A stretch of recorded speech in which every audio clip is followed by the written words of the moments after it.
姫の誕生を告げたピュアなポップチューン。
There's a very nervous, very young, very totally inexperienced girl who could just sing better than anybody else and ended up looking different and so beautiful. I heard from her immediately that she had a great pop voice and a great pop radio voice. Voice that would sound great on pop radio, and straight away, you know. This song to me will always be like your first children, you know. It's the start. I think of it as the start when everything was new. So I think back to all of those fresh beginnings. So it will always be special to me. My baby takes the morning train. 音楽が多様化した1980年代。王道のポップソングでシーンの中央に躍り出たシーナ・イーストン。シーナと彼女のナンバーワンヒット「925モーニングトレイン」はどのように生まれたのか。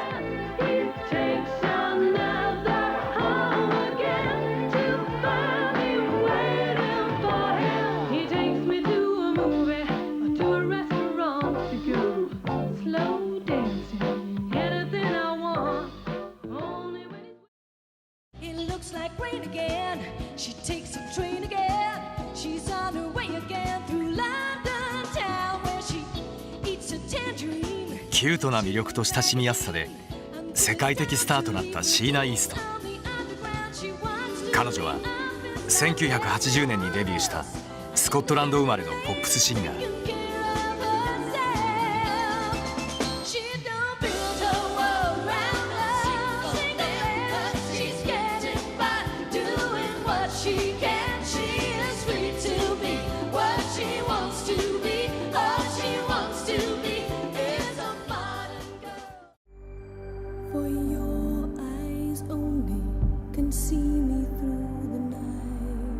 デビューの翌年には007映画のテーマ曲シンガーに抜擢され82年のグラミー賞最優秀新人賞を受賞。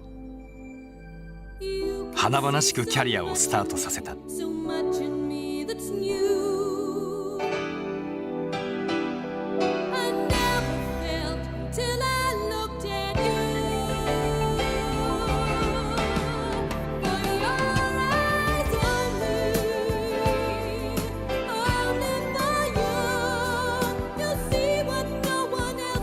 来日公演のあったシーナ・イーストンを訪ね音楽のルーツから925までの話を聞いた。I grew up with a great many different musical influences. I had 5 older brothers and sisters, and they all listened to different kinds of music. So since I was a very young child, there was every kind of music playing in my house, and that taught me not to just stay single focused on one thing. My mom and my dad listened to the music from the 1940s. So from the 40s, 50s, 60s, all the way through, I heard so many great styles of music. And I just always felt that you can find a great song in any genre of music. jazz, standards, pop, rock, whatever. And because I started out singing when I was 17 in bands, I had to be very versatile. I had to be able to stand there with a band and people yelled out, you know, sing this, sing that. And you had to be able to sing every kind of music. And to this day, that's still what I do, because I would be lying if I said I only like one thing. I only want to be known for one thing. 925をはじめ、デビュー当時からシーナのプロデュースを務めてきたのはクリストファー・ニール。She had pure pop sensibility straight away. You know, when we first recorded her, she was nervous and etc. There was a lot, you know, there's the problem, the microphone, the phoba. But the bottom line was she could sing pop music, and she sang it really well, and she understood pop music as well.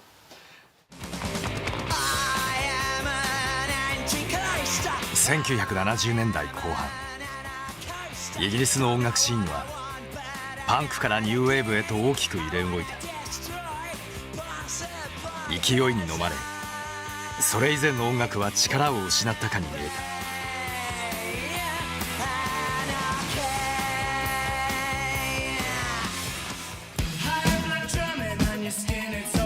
た。シーナの登場した80年代は音楽がさらに多様化し、 MTV の登場により音楽のビジュアル化が進んでいった。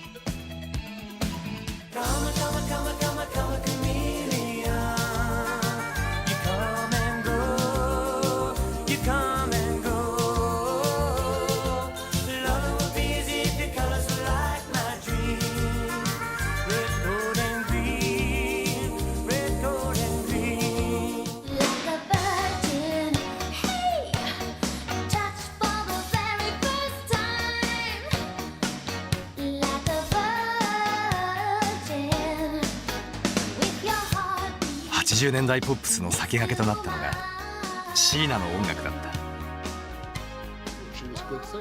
当時の音楽シーンに詳しいロイド・ブラッドレーは、シーナが登場した背景にはポップミュージックにまつわるこんな事情があると考えている。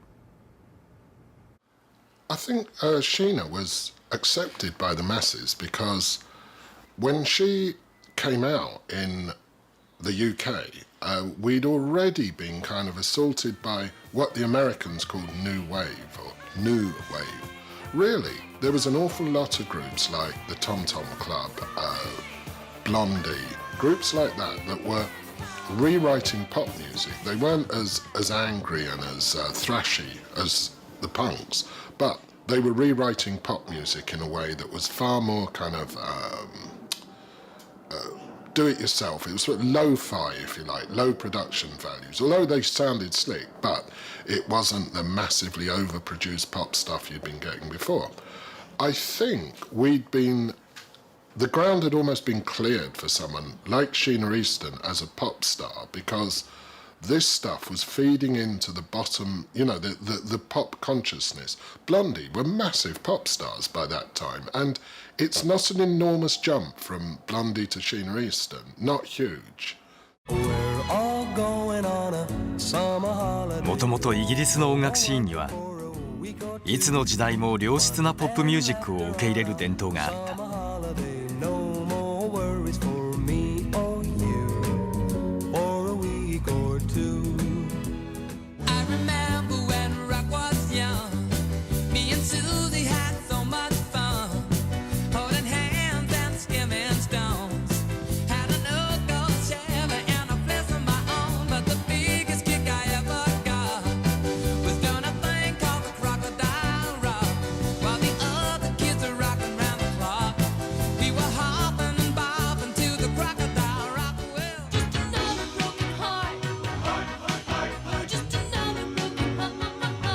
シーナの歌うポップソングはまさにそんな伝統に連なるものだった。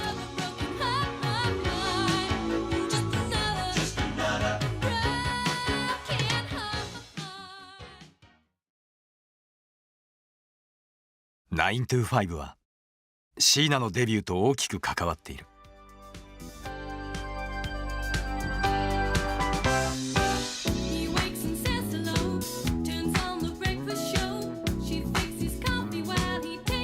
彼女のデビュー曲はモダンガール。この曲は1980年に2度リリースされ、2度目に全英8位となった。9 to 5もモダンガールの3ヶ月後にリリースされている。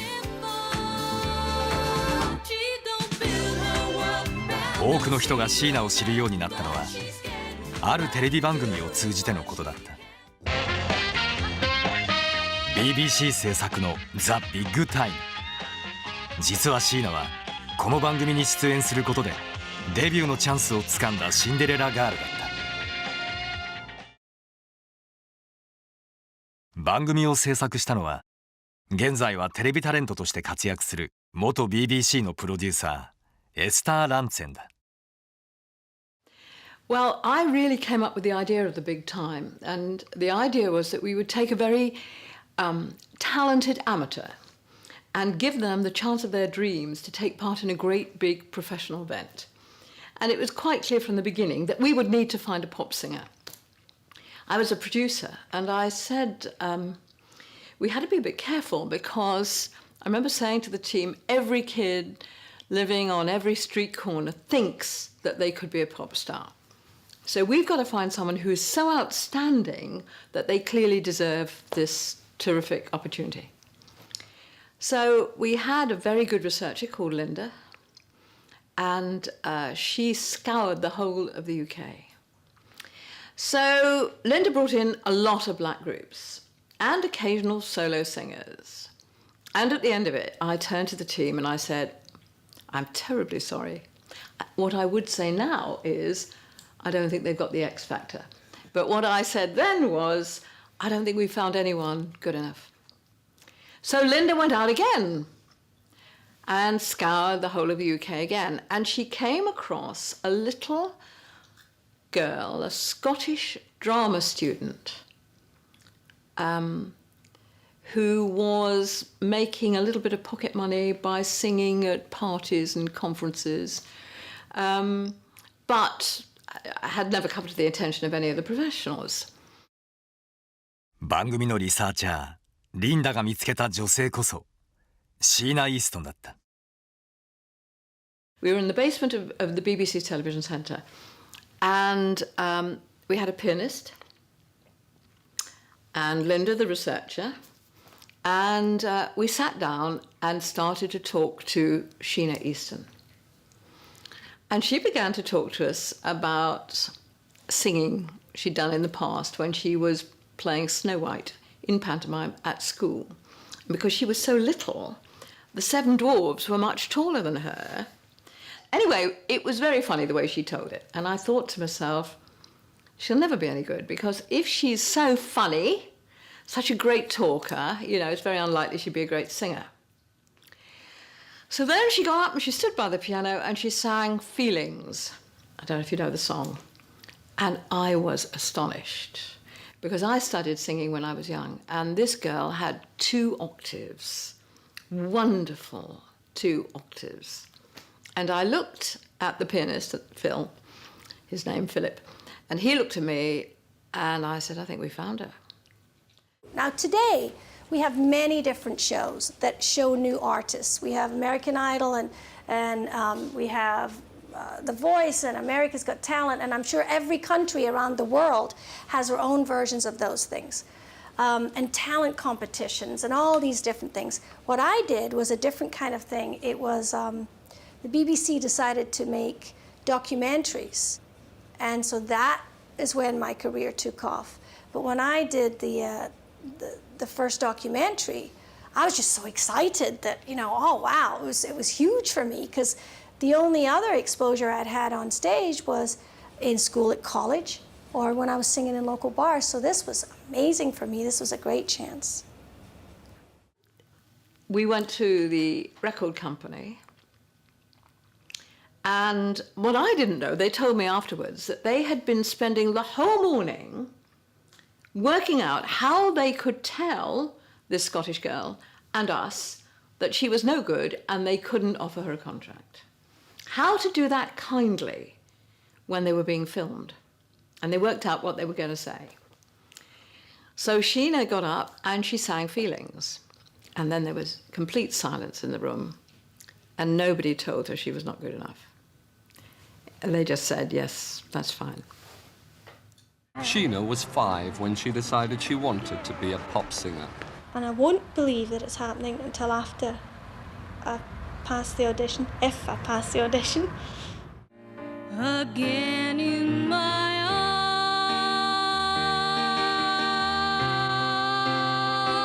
arms, feelings. I can't tell you. You did it past. Congratulations. Here we go. I don't build my world round no single man, but I'm getting by. Is a modern girl. Na na na. My voice sounds terrible. Okay, we'll do it again. The first record she made was called Modern Girl. I don't know how they chose that song or why, but you will remember that the contract said a 2-record deal, okay? So she sang Modern Girl. I gather it was a very arduous session that she sang all the way through the night before she got it right. And then we followed the process of what happened when the record was then in the shops, etc., etc. And I think it got just outside the top 30. If she'd got into the top 30, then she might have gone on the big BBC programme Top of the Pops. But she didn't quite do it, which was very disappointing. And then it was transmitted on the BBC. And what then happened was very funny, because the public saw this pretty girl, this pretty Scottish girl, charming, funny, brave when she was told she wasn't good enough, etc., making this record, and they went, hundreds of thousands of people went to the shops asking for Modern Girl, but the record company had withdrawn it from the shops because it had failed, so they couldn't buy it. The only record in the shops was her second record, which was 9 to 5. So they bought that instead.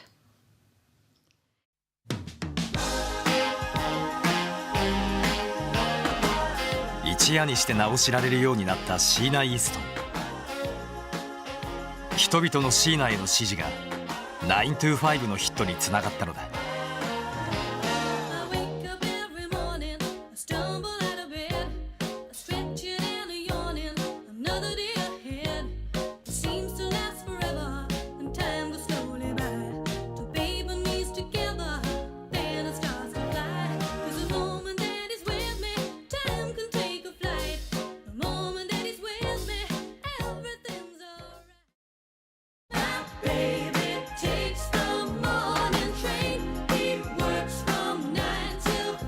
イギリスでのヒットの後、アメリカでもナンバー1に輝いた9 to 5。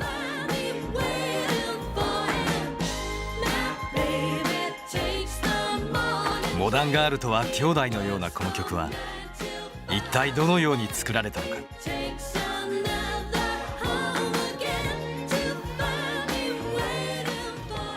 Like all producers at the time, my job was to find songs. I saw it as my job was not only to record the artist, but to find the songs for the artist and cast the songs with the artist, with the right artist.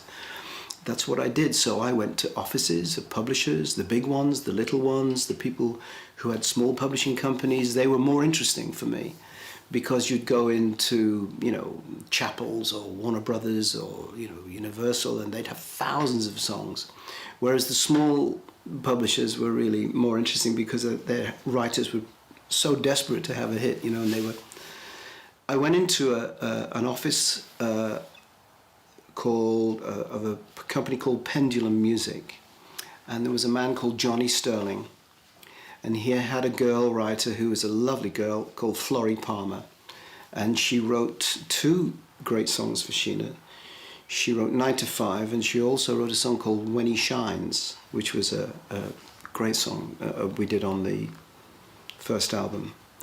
And he played me 9 to 5, and it was very long. It was about 4 minutes long. It needed editing and focusing, but I just loved the chorus. It was so simple, bozo. You know, you couldn't.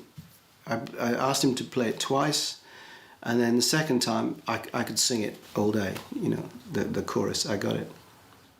It was discovered by Christopher Neal, my record producer, and when I first met Chris, I still remember he said he had a box where he kept his favorite songs, the songs that he wanted to record next, and he said, "I found the perfect song for you," and he pulled it. It was on a cassette player, and he pulled it out and he played it for me, and I was like, yes, that was perfect. I heard Morning Train and Modern Girl, and I'm trying to think which other ones, but all at the same time.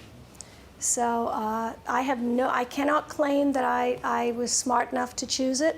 It was given to me like a gift from the heavens. You know, it was just something wonderful that I was lucky enough to be able to do.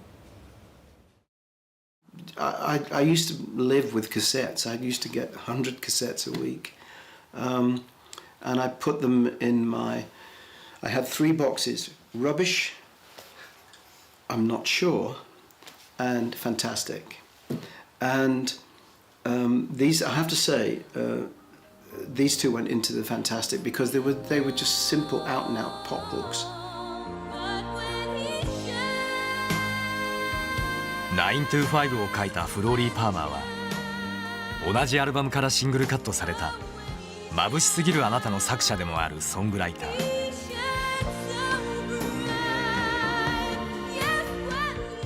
She was just, you know, a struggling writer like hundreds of others.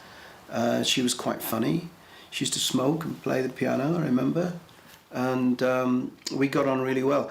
I was really happy for her, for the success for her, really happy because, you know, she didn't have a big major publishing deal. She wasn't a well-known writer. She was struggling like everybody else. It's a nicer, inside me, it's a nicer story when somebody small makes something big, as opposed to some really famous songwriter who signed to EMI Publishing or whatever. She was struggling like hundreds of others. EMI との契約で2曲をレコーディングすることとなったシーナたち。レコーディングはロンドン市内のオーディオインターナショナルというスタジオで行われた。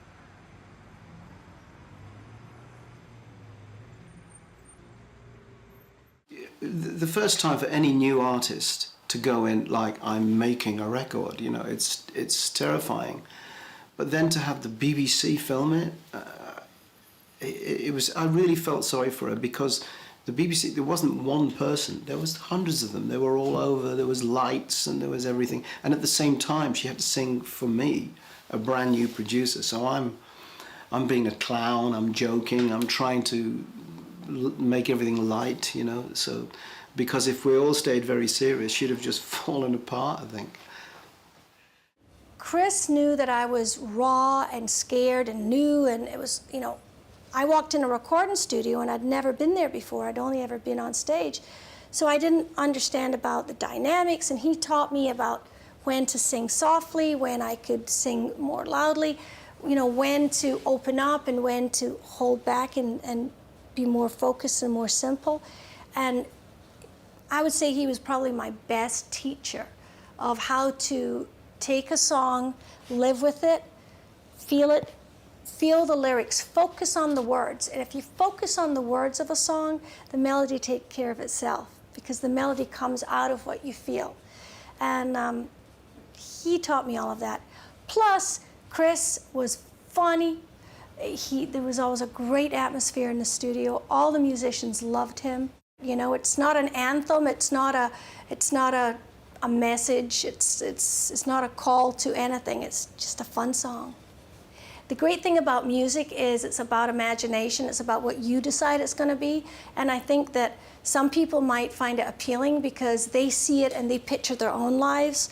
And some people might listen to it and it's completely different from their own lives, and that's what makes it attractive and charming. And then there's a lot of people that just like it because it has a fun chorus and it sticks in your head, and the saxophone in it and the vocals, it just, you know, they don't even know the words. They're humming the song, da, da, da. They don't even know the words.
シーナのファーストアルバムは1981年1月にリリース。期待の新人のデビュー作として大きな話題を集めた。ジャケットに使われたシーナの写真を撮ったのはロックスターのポートレート写真で有名なブライアン・アリス。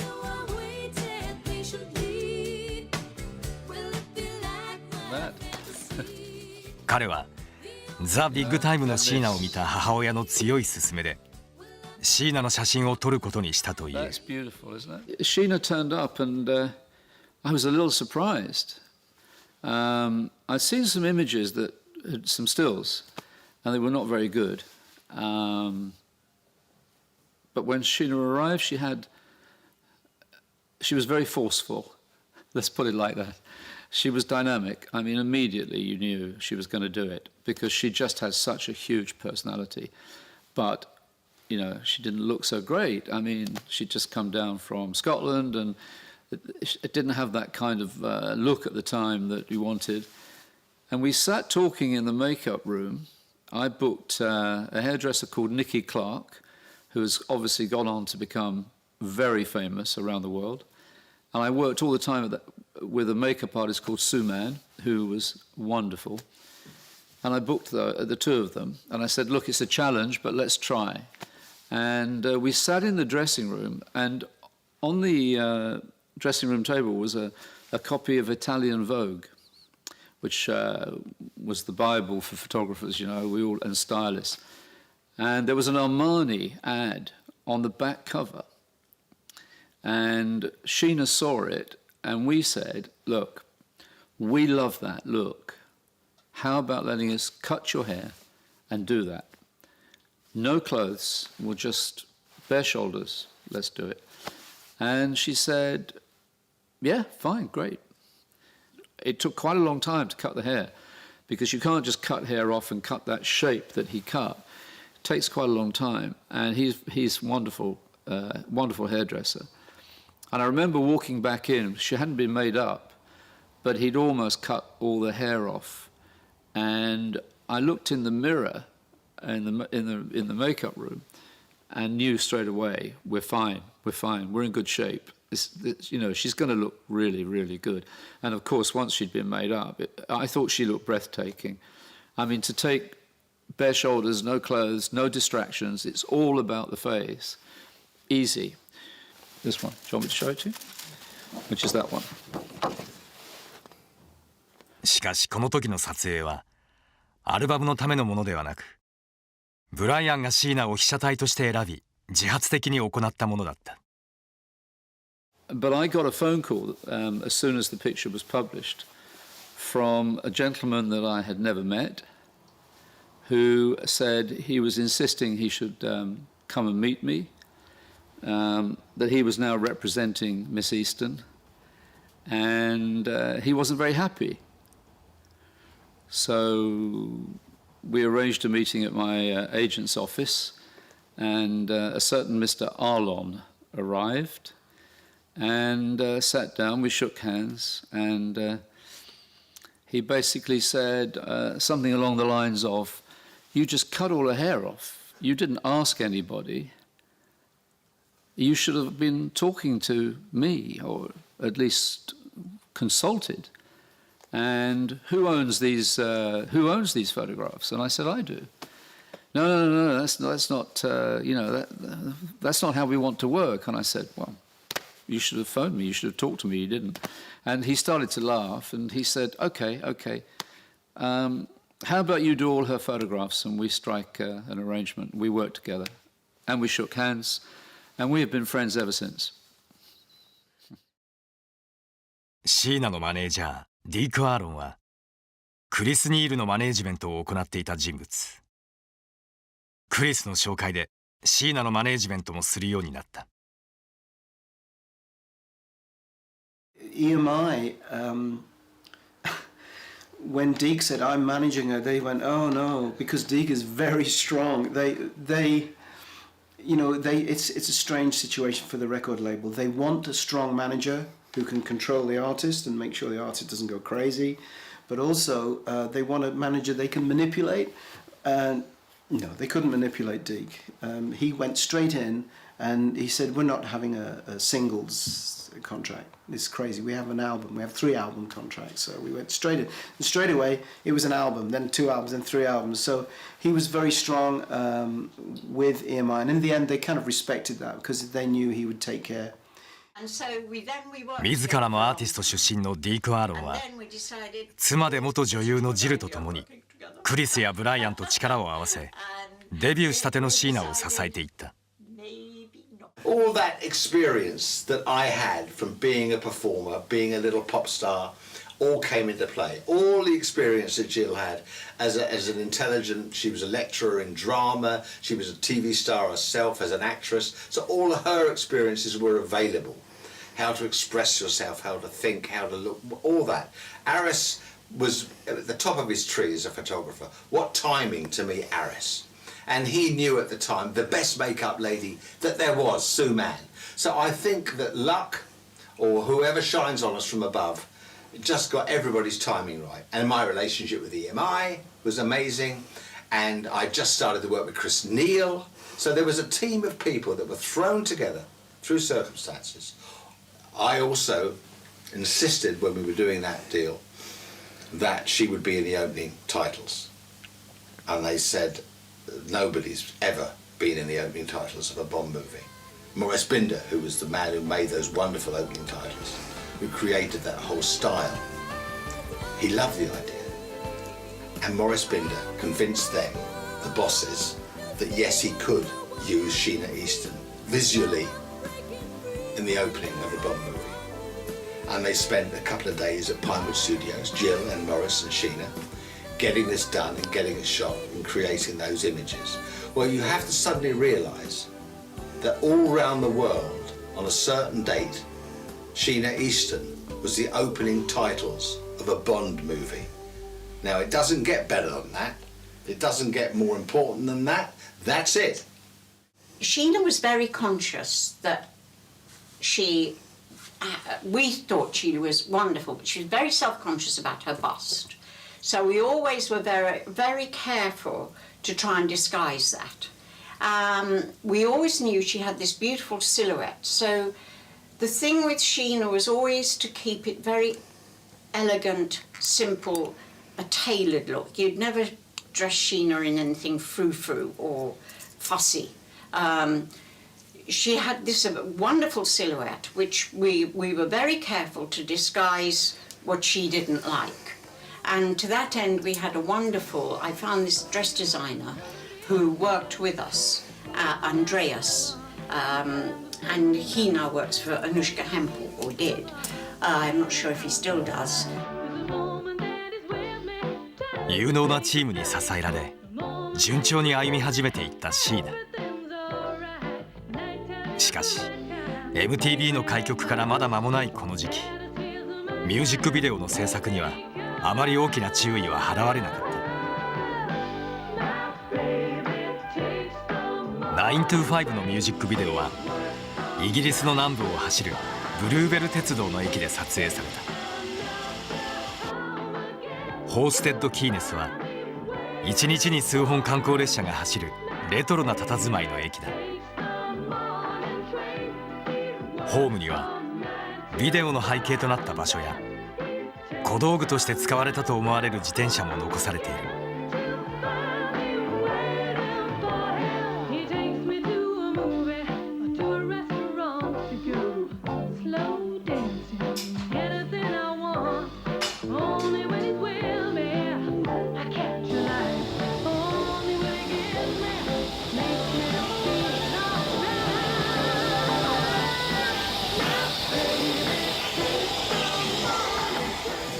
We shot that video. It was one of the very first music videos ever to be shot. Nobody had a clue what they were doing. The record company said, here's some money, go film something, because they're now putting songs on TV on a channel called MTV in America. Go do something. So we went down to a train station. I had bad hair, bad costumes, my own makeup. Nobody dressed me up. There was no good lighting. It was just a camera, and they gave me a bicycle and said, go ride down there. And I went, I haven't ridden a bike since I was 10. So I'm trying to not fall off the bike. And then I'm standing on this train, bopping away in a really ugly outfit, squinting into the sun. Honestly, I was just trying to not fall off the bike and not fall off the train. That's pretty much all that I was thinking at the time. In fact, just a few years ago, I met the director of that very first video, and he said to me, it was awful. He was just starting out making videos. He went on to make some great videos with Rod Stewart and stuff. But he said, oh God, he said, I took it back and looked at it and thought, oh God, that's terrible. What have I done? He takes me to a movie or to a restaurant to go. Slow dancing, anything I want. Only when he's with me, I capture life. Only when he gives me, makes me feel alright. My baby takes the morning train. He works from 9 till 5 and then he takes another home again to find me waiting for him. All day I think of him, dreaming of him constantly. I'm crazy mad for him and he's crazy mad for me. When he steps on the train, I'm easily for a fight. Work all day to earn his pay so we can play all night. Put it out, that's what you want from women. Come on, baby. シーナ・イーストンはその後アメリカに拠点を移し、さらに幅広い人気を築いていく。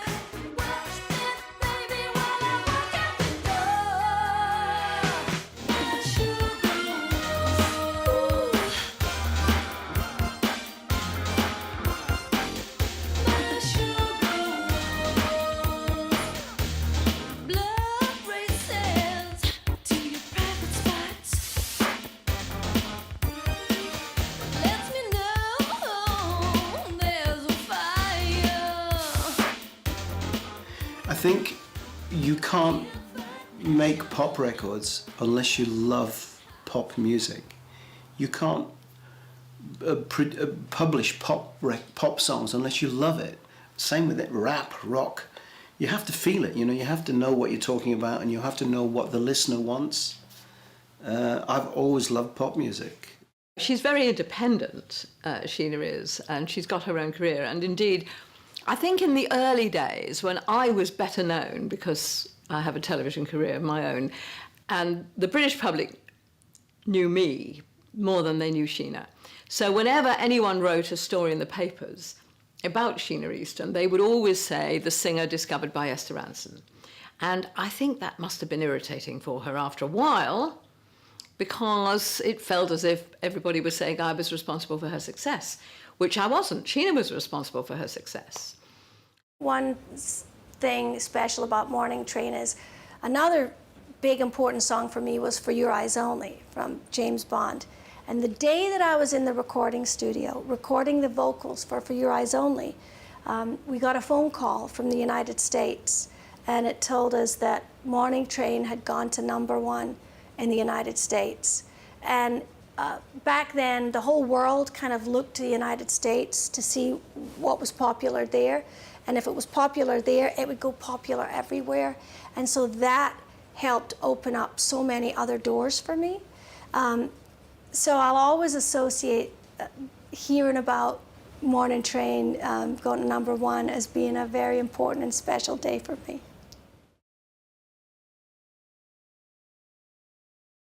自らの力と仲間の支えで成功を手にしたポップなシンデレラ。ピュアでフレッシュなその歌声が色あせることは決してない。シーナ・イーストン、9 to 5モーニングトレイン。